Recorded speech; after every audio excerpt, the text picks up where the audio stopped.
I'd like to welcome today Maria Duroseau to the podcast. I know I probably butchered the last name, but welcome, Maria. Hey, thanks, Shelly. Thanks for having me on. You're welcome. I'm excited. Maria has been a pediatrician and she's a parent coach. So I'm excited. I'm a parent of 5 girls, so perfect. So can you give us a little bit of your background? Okay, a real short version. I moved here from Zambia. When I was 17, I moved out here for college and then med school. It was supposed to be just for school. Then I met my husband and we got married. And so here we are, 2 kids later. Awesome. I am a pediatrician. Yeah, I'm a pediatrician, have been for over 10 years. I love it. When I knew I wanted to be a doctor, I knew that it was going to be in pediatrics, just because I think kids are the best people you'll ever find.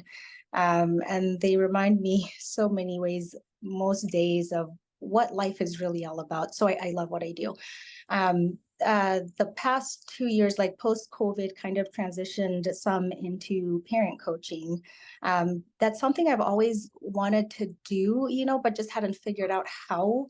And so post-COVID, when I got into life coaching, just as I was transitioning jobs, and I thought, oh, this really could be the vehicle that I use to give back into that parenting community the way I've always wanted to.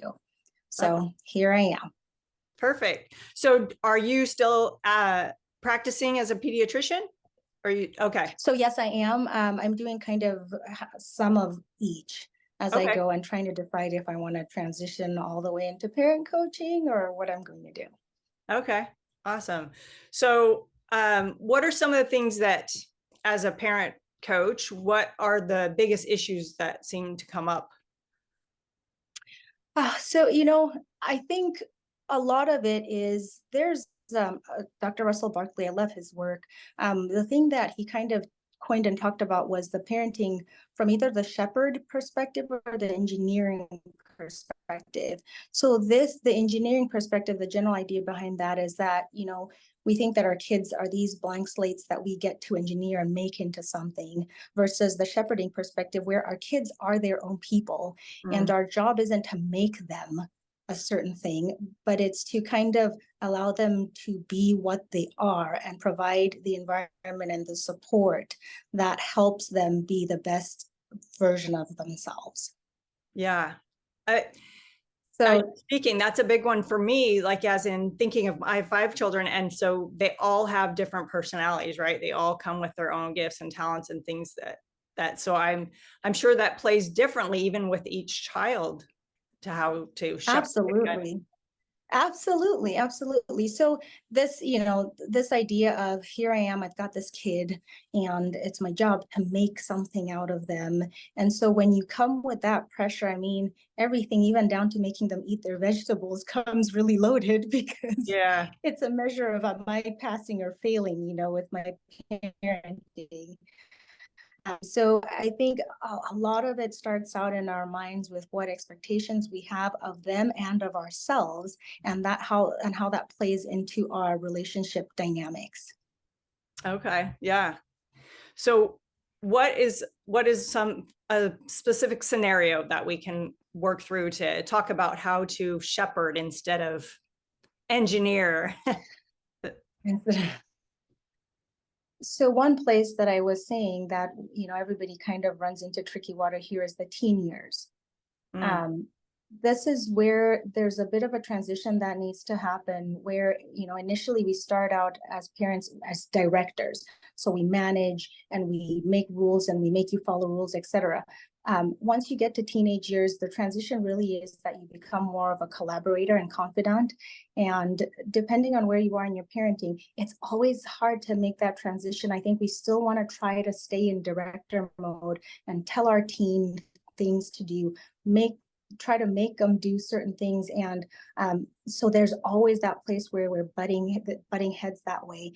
And that struggle is always hard for parents to kind of shift into the idea of, I've taught them certain things, and now this is the place where they get to practice them, and it won't be perfect and they will fail, but this is the place for them to fail, because this is where we can course correct. If I never back off a little bit and give that space and shift from director to collaborator, they aren't going to have the opportunity to practice their problem solving skills and their frustration tolerance and all of those things that they just need to learn to be able to transition into adulthood. So that one is one I get a lot with coaching or in my clinic, just that fight of my kid won't listen to me, my kid's doing all of this stuff. How do I make them do all of these things? And the teenagers just like, oh, they can't stop writing me. I can't do anything. They keep telling me what to do. So that's a really common one that I see. So what are some skills or some tools, I guess, and even mentally to correct that for the parent standpoint of you want your child to be following some rules in the house and doing these things, but have that boundary of letting them, become themselves, but also with that guidance and those boundaries. So one, I think, is recognizing that there has to be that shift. Okay. That I'm not in what I'm trying to do, and I need to shift into collaborator confidant mode. That really is actually a thing. That's one. And then two, our teens are going to do what our teens are going to do. We think we can control them, but we really can't. And so using all our efforts in trying to control them by kind of doubling down and lecturing and yelling all the time actually takes away from the thing that we can control, which is making connection with your teens. Because when you are connected with your teens, they're going to reach out to you when they are having those struggle points and say, okay, because mom or dad, they do try to get into my world, they do try to understand me, maybe I will reach out to them. And so that part is kind of hard to do, and it seems a little counterintuitive, but we spend so much effort trying to control our kids from the minute they walk out of their bedroom. Your room is so messy. Why are you hiding in that hood all day? Why can't you wear better clothes? What kind of music is this that you're listening to? And so it's just so natural to go into lecture mode. And what we're doing is actually breaking that connection, because they're saying, you know what, I don't want to be around you because everything that I do, you criticize in some shape or form. In our minds, we're saying, I've got to give all of this information to them. I've got to shape them into a person that's going to succeed. But we really can't do it in that way. We need to try to transition to do it in a way where we're making that connection so that they will actually seek us out. The other thing is to allow them to fail. That's hard to do. It's hard to watch. Yeah. And so just managing your emotions from the standpoint of, my job here is not to make my kid happy all the time or satisfied all the time. It's, part of it is to let them hit those speed bumps, because it's in those speed bumps that they pick up the skills that they need. And so just kind of putting that space in between you and them and allowing them to make those decisions. Now, this is where I always hear from parents, they're like, what? So you mean I just let them do whatever they want to do? Mm. No, that's not what I mean at all. Make some boundaries, right?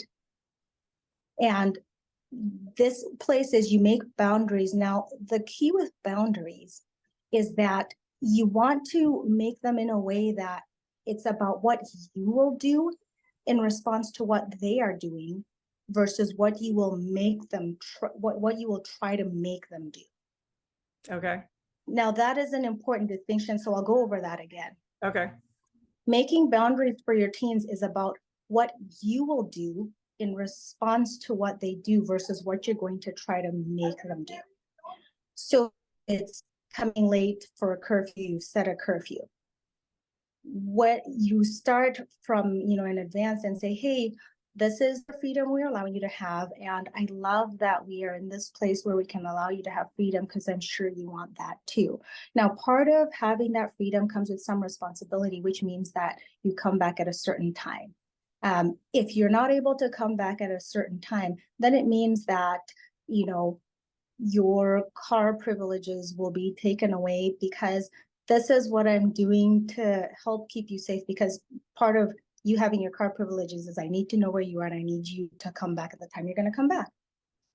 Real easy, real calm moment. And you have to set this before any infraction happens. Talk about this beforehand. Uh-huh. So that when the teenager comes in and they're late or whatever it is, real nice and calm. Hey, bud, we had talked about this and we had said that the rules are, and this is why we have the rules for your safety and etc. And so now that this has happened, you didn't come back at the time that you were supposed to, we're going to take car privileges away. And I'm doing this not, from a place of we're fighting and angry and in the height of the moment, but this is just what we have set out as the consequences. And I gave you the opportunity to make the choices that would help you keep your privileges, and you made different choices. And that's okay. You're allowed to make those choices. But what I had said I will do, and I'm doing now, is I'm taking your car privileges away. I hope you make choices that help you keep your car privileges next time. And it seems like as you're even talking about that scenario, that I can see some teenagers being, yeah, they accept that, but others not accepting that and getting upset. But as a parent, to stay calm, right? Yeah. I totally understand you not wanting your car privileges taken away. I completely get that.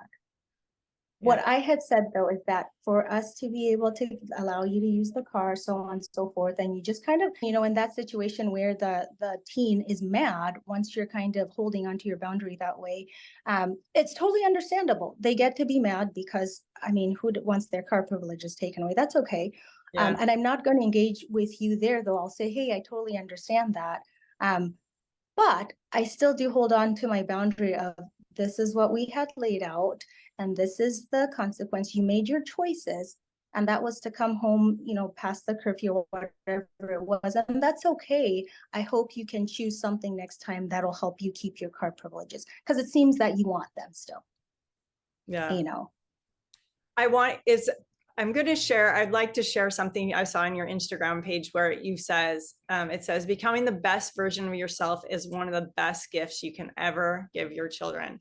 And I love that because just like you're talking, the parent isn't reacting to the situation. It was set beforehand. Everybody knows what his expectations are. And then you're staying your better self of staying calm and just handling the situation. And for my experience, it seems, as you stay calm, it will help the child not react so much or not at all.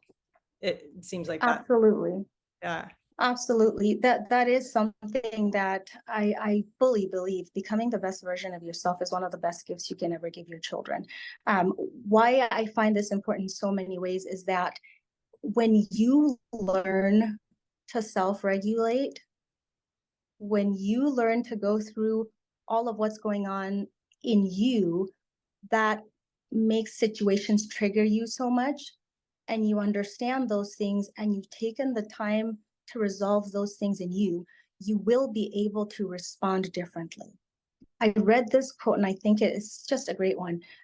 You can't bring calm to their chaos if you are in chaos yourself. Yeah. Right? Mm-hmm.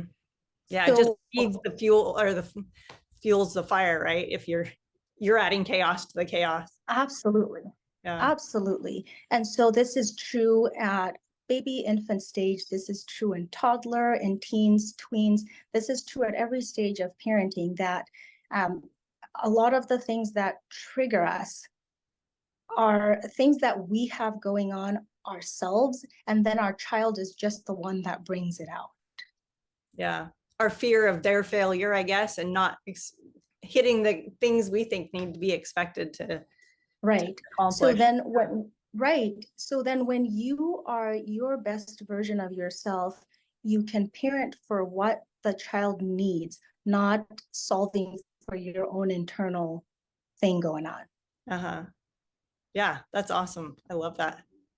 So what are some aspects that are tools, not tools, but ways that people can help themselves as a parent to become their better self? Like to figure out. Yeah. Right. So one of this is kind of just to be aware. I would suggest starting out just being aware. At any point in your parenting, either you've got little kids or teens, adulthood, whatever it is, take a look yeah, where are our struggle points? Where are our pain points? Where do I seem to fight the most with my kids? Where do I butt heads the most? Where do I get most frustrated in my day? And just jot down, a couple of those. We have the same recurring manifest in different situations, but like if you look at your day and your life with your kids, there's certain arguments that you just have over and over again in different shapes and forms, right? Mm-hmm. So then if you look at those and say, okay, what's going on here? What is it about this situation that's getting me so upset? Is it that I'm worried that my kid is not going to turn out okay? Is it that I'm mad at them? Is it, I'm sad? What are the big emotions that are coming up with each situation for me? And then when you're aware of that, you kind of take another step back and say, okay, why is this such a big trigger point for me? What is my brain? So our brains are very big meaning making machines. So they'll make things mean whatever our brains want them to mean. So for example, when your kid is talking to you and they're saying these things and it's like, oh, I feel so disrespected. Why are they disrespecting me? Why is this situation something that makes me feel disrespected? Respect seems to be a really big thing for me. How come respect is such a big thing? Oh, when I was little or when I was in that relationship, I felt that people were kind of disrespecting. So then you're bringing in some of your own thing about feeling disrespected. And so now your child is just triggering that for you. And so you come in and you come full fist down because I'm not going to be disrespected. I'm not going to, and so now this is about your ego and being disrespected. So sit down and kind of process that. Why is this feeling disrespect a big deal for me? And so then you kind of start doing some of those reflection points and say, why are these things triggers for me, and resolve that so that when you are talking to your teen, you can focus on something else other than like, oh, look at that. This kid is really upset about something. Where can I dig into my love and compassion? I remember when I was a teen, that would have been really hard for me. I know I want to be around my friends and I know, I want to do all of these things. Hey, but I totally understand you wanting to do this. Is there another way that we can achieve some of the things that you're wanting, or whatever it is, how the conversation goes, but it doesn't come from that anger of feeling disrespected. That is all this other background thing for you, but you're bringing it into this situation. Yeah, that's good.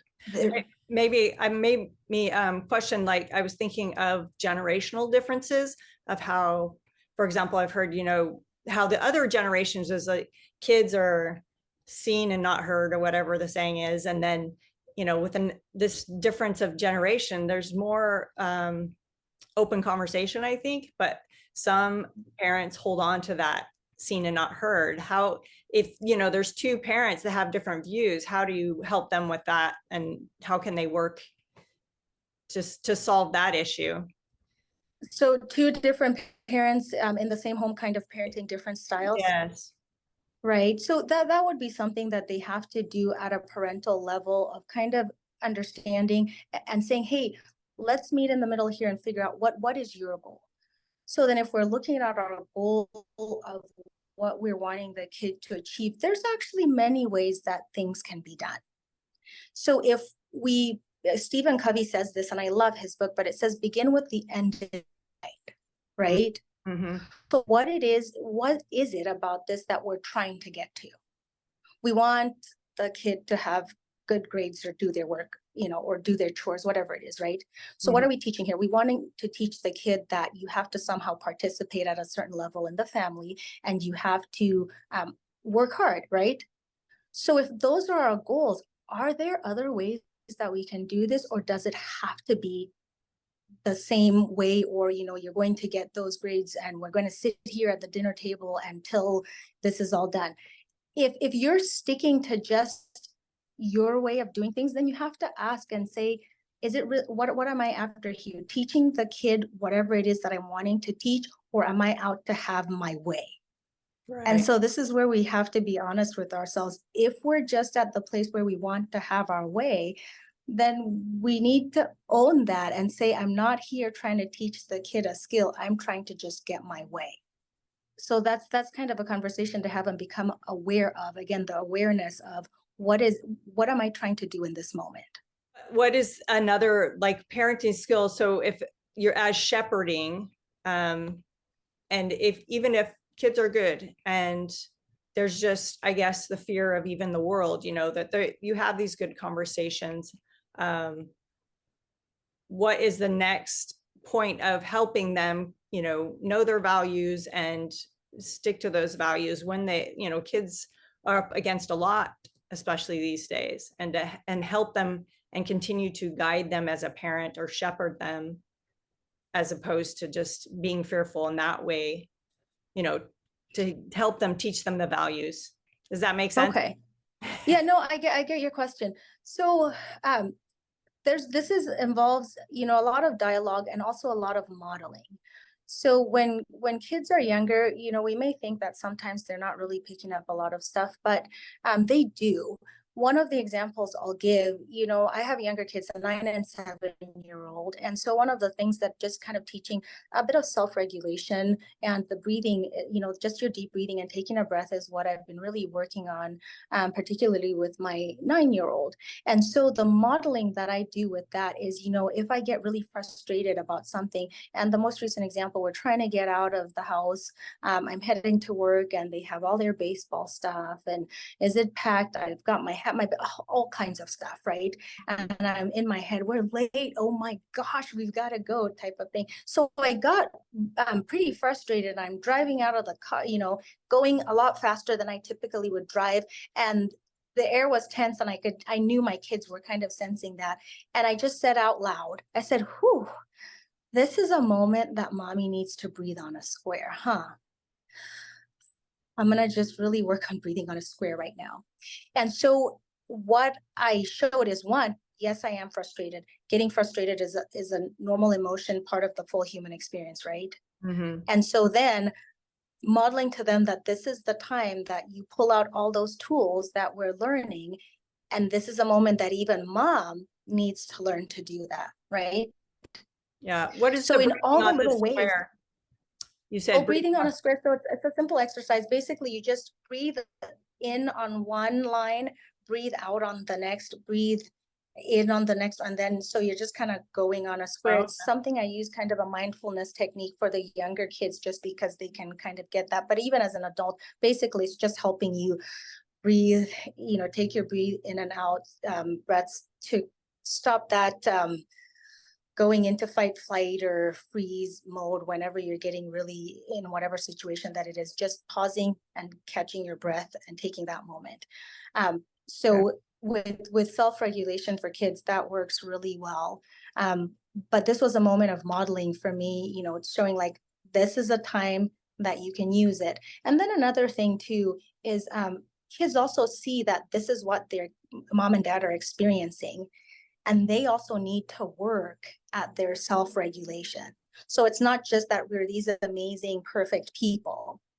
Because if kids think that, then they don't know how to relate to you, or if you even understand what they're going through, right? Yeah. So then that in that one example, even though it's like kind of a smaller issue, but the idea of, one, show that you're human, show that you have these emotions of a full human experience.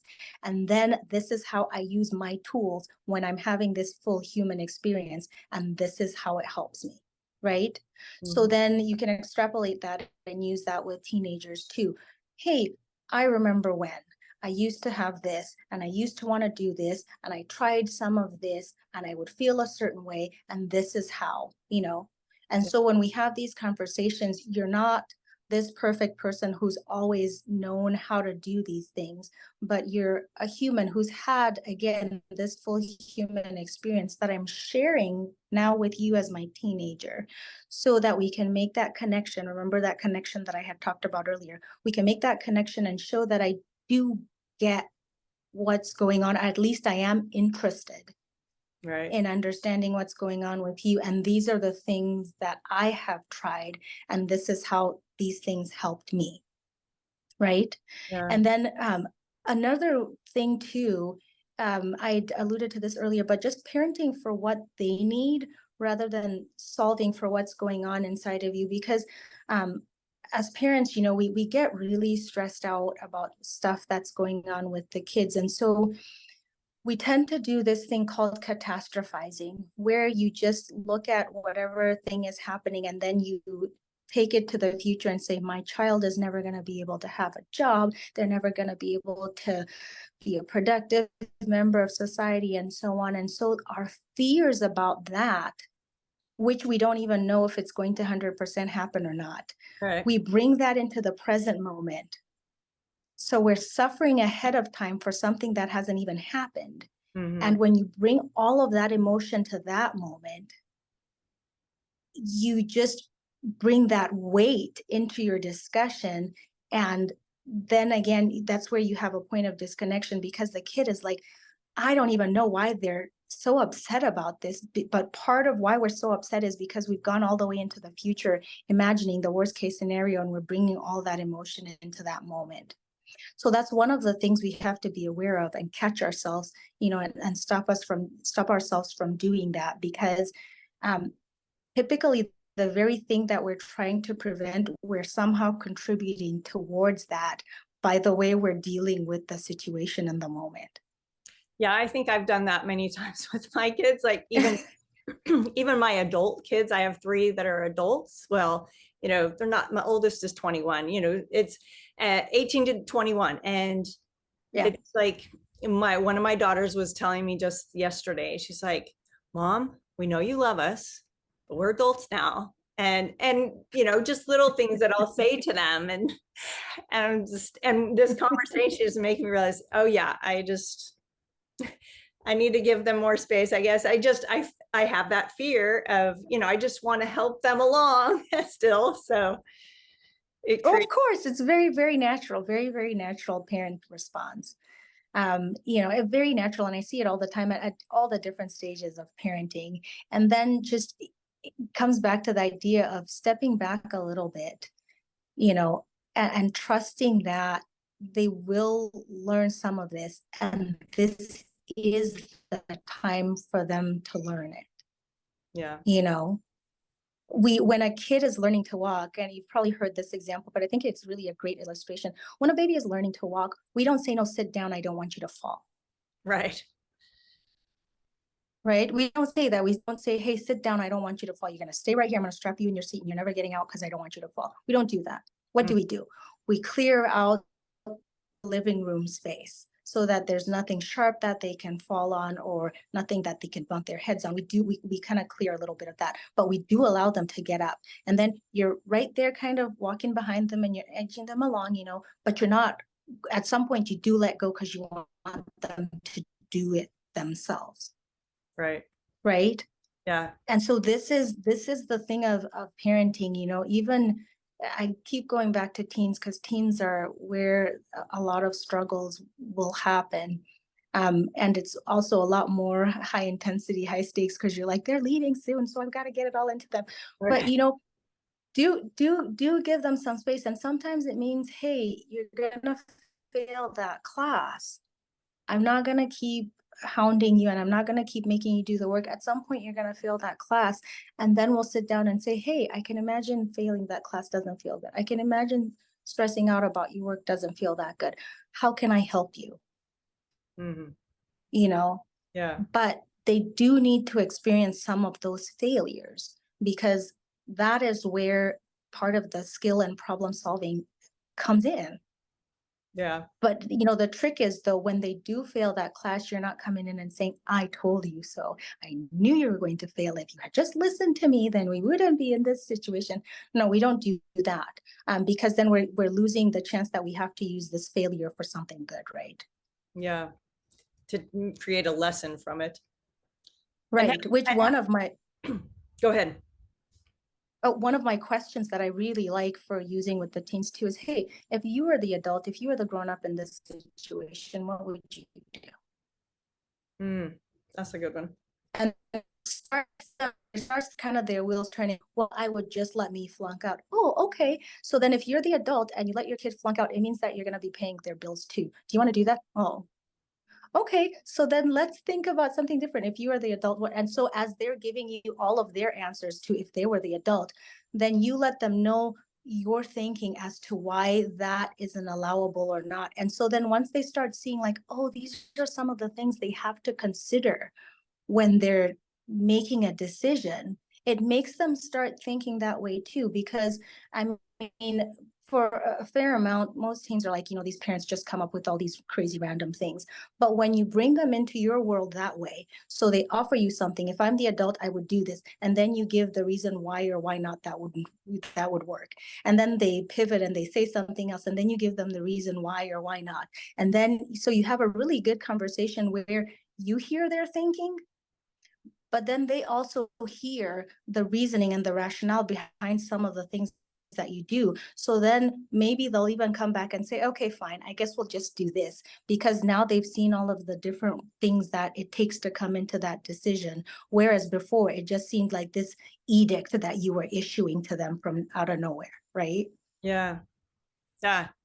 And it makes it, I mean, patience is a big lesson for parents, right? Just like you said, step Absolutely. back and just to allow. So I wanted to go ahead and share a quote that you had shared, part of a quote that you had shared with me by Marianne Williamson. And it says, Yeah. and as we let our own light shine, we unconsciously give other people the permission to do the same. As we are liberated from our own fear, our presence automatically liberates others. And I think that is beautiful. And it goes along perfectly with what you've been saying of how, we need to get over our own fears and not create something that's not even there as a parent, right? To create this situation that doesn't even exist, and to allow the failures and just step back and guide and let them shine. And like all that modeling and even just the conversation, a lot of conversation, I feel, and to have that open dialogue with your child of how, to understand one another. I love that quote. So I appreciate you sharing that. Yeah, that quote, one of the season that I was in, that it really spoke to me. There was this story circulating around, I think it was around International Women's Day, where it was about flamingos and how the mom flamingos lose their pink in their intense raising of their kids. They lose that, with all of the nutrients that they're giving their baby flamingos, they lose their pink color, and then eventually they get it back. I love that. I love the story, but then I had a bit of pause too. I was like, well, I don't know if parenting has to be all about losing your pink. And I think this specifically more for the moms. We give so much to our kids, and sometimes even more than we have to. We do a lot of self-sacrifice, self-denial, and it's almost like a badge of honor of, oh, I haven't been to the bathroom by myself in who knows how long. I never got a chance to eat my lunch, but and so it just really made me think. And then I read that quote too, like, there is something in taking care of yourself and having that pink shine brilliantly, because when you have that and you're letting your light shine, you're a happy, whole, joyful person. It manifests in who and how you are with your children. You have a lot more ability to have compassion. You have a lot more ability to see things from a place of love. You have a lot more ability to have patience. You have a lot more kind of wisdom and discernment to say, hey, what do I need to teach in this moment to my kids? Is this really the thing that I need to go after them about right now? Can I let it go? Can I, and when you are in such a place for yourself, you have so much more space to let the little things be the little things and really be clear and clean about the things that are the big things. Yeah. So that's why that quote really spoke to me, because it just showed that, again, reinforcing that becoming the best version of yourself is one of the best gifts you really can give your children. Yeah. And what are some suggestions that you have for moms to find their talents or let themselves shine so that they can be that modeling of shining, right, for their child? Yeah, taking time for yourself. gosh, I can't tell you how many visits in clinic that I've had where the moms are exhausted, beyond. And they feel so bad though at the idea of when I suggest, like, hey, take some time to do something purely for yourself. Mm. When you are kind and good to yourself, and your children will see it, right? When you're kind and good to yourself, you will show up as a better person for your kids. So set aside time. My husband and I, when the kids particularly were younger, we had this thing where one night a week, each person could go do whatever they liked after work. They didn't have to come back home, or if you came back home, you weren't part of the dinner time or bedtime stuff. Just a time to be and do whatever it is that kind of feeds you. Well, my husband had no problem doing that. I, on the other hand, struggled. Even though this was my evening, I would run errands and I would do all kinds of stuff. I just felt guilty sitting and read. I love to read. So we had a Barnes and Noble near our house. What I really wanted to do was go there and grab a book and grab, some drink or coffee, whatever it was there, and just sit and read. But I would never do that. And so one day I was sitting and complaining, like, oh, I never get any time. And my husband's like, well, what do you do on your evening off? I'm like, I just run errands and I can't ever get anything done. And he goes, but nobody asked you to. And I kind of sat back. I'm like, what? He goes, nobody asked you to. That's your time. Mm. And then I started really doing that. That's awesome. What a good And guess husband. what? It made me, I know. Well, but the moment sounds really sweet now, but I was really mad at the time. So it wasn't such a conversation. I was like, I don't get how you just sit and do nothing. And that, but he goes, but that's the point. That's what we said the evening was. I was like, yeah, but well, I do all of these things. And he's like, nobody asked you though. Yeah. And I was angry when he said that. But afterwards I sat and thought about it. I'm like, he's right. This is my time and I have chosen to fill it up with all of these things. I'm losing my pink unnecessarily. I filled it with all of these things that I didn't have to. And then I'm resentful, right? Mm-hmm. But if I had just taken the time, then there melts away the resentment. And when I come back and the next night I'm doing bedtime or whatever it is, I'm okay because I had my time to relax. So don't feel guilty to take that time. You actually need it. Yeah. It is not selfish to take care of yourself. You actually need it. And that helps you become a much better person for those kids than you not taking time for yourself. Because whether you mean it or not, it'll manifest in some way. You'll be crabbier, you'll be snappier, you'll be all of those things. And you just won't have as much patience just if you don't take that time for yourself. Yeah, that's a really good one. And not use it for errands, but for yourself. Not use it, not use it for errands. Because as moms, I totally understand what you're saying. Yeah, moms will say, hey, but I don't have kids with me. I'm going to do these errands, right? But it's not just their time. So yeah, that's perfect. Just kind of going back to this idea of taking care of yourself. I know sometimes I've had some resistance where parents are like, well, if I don't get it done, if I don't use my free time or whatever to get all these errands done, then they won't get done. What I say to that is actually maybe leave some things to not be done. Because I think as women, we tend to have, really shoulder this, that huge mental workload of we've got to get everything done. We've got to know whatever is going on for everybody. We've got to do all of these things. As good as that may initially sound, it actually handicaps all the other members of the family from being able to do the things that they should and have the skills or need to develop the skills to do. Delegation, is that what you're talking about? Yeah. Well, maybe not even necessarily delegation, because delegation means that you're the one that's still doing all the planning. Right. Yeah. Yeah, no, just let everybody do their thinking for themselves. And that means sometimes feeling. So sometimes we'll show up at baseball and they've forgotten whatever it is. And I'll say, hey, how did that feel to not have the stuff that you needed to have? Oh, I didn't like it. Okay, well, I guess maybe next time, just try to remember that feeling. And then, so now I've put that back to him or her, Mhm. Then with my husband, there's emails that come to both of us, but I'm the one who puts it on my to-do list. And then he just kind of looks at the email and he's like, oh, I'm sure she's got it. Uh, But then letting some of that stuff fall through the cracks, and then the school calls and says, hey, how come their kids were supposed to bring this or whatever it was? And then my husband looks at me and says, oh, didn't we do that? I was like, well, we got the same email. Did that make it on your to-do list? No. Okay, well, it didn't make it on mine either. And so now, he pays attention to the emails and he'll read them and he'll make a note of stuff. yeah. So leaving some things undone so that other people learn that they actually can do some of those things.